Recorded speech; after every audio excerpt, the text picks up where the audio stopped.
నమస్తే, నేను మీ JK. Welcome to Hasa TV.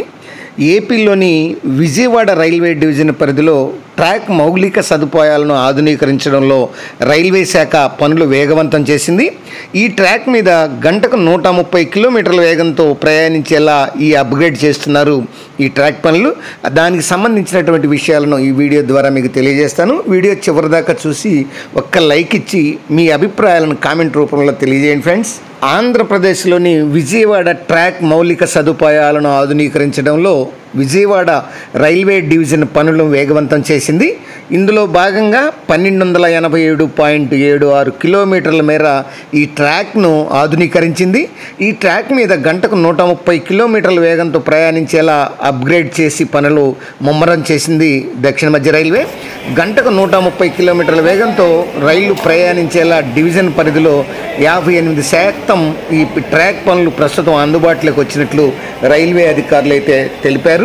ఇక నిడదవోలు, భీమవరం, నరసాపురం మరియు గుడివాడ, మచిలీపట్నం, కాకినాడ పోర్టు, సామర్లకోట మార్గంలో 473.4 కిలోమీటర్ల మేర ఈ ట్రాక్ను అప్గ్రేడ్ చేసినట్లు ఈ యొక్క రైల్వే అధికారులు అయితే తెలియజేశారు.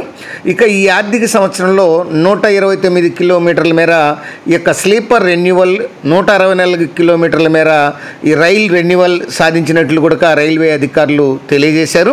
ఇక దీనికి సంబంధించి PQRS, DRT ఈ యొక్క మెషిన్లను కూడా ఉపయోగించి త్వరితగతిన ఆధునీకరణలు పూర్తి చేసేలా చర్యలు చేపడుతున్నట్టు రైల్వే అధికారులు అయితే చెప్తున్నారు. కీలకంగా పనిచేసినటువంటి సిబ్బందిని ఈ సందర్భంగా విజయవాడ ఈ యొక్క DRM కూడా వారిని అభినందించడం అయితే జరిగింది.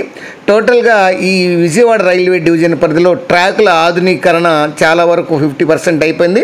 ఈ ట్రాకుల మీద 130 కిలోమీటర్ల వేగంతో ప్రయాణం చేయడం అంటే అది చాలా ప్రయాణికులకు సమయం మరియు చాలా కలిసి వచ్చేటువంటి అవకాశంగా ఉంది. అది ఫ్రెండ్స్, మరొక అంశంతో మళ్ళీ మీ ముందుంటాను ఫ్రెండ్స్. జై హింద్.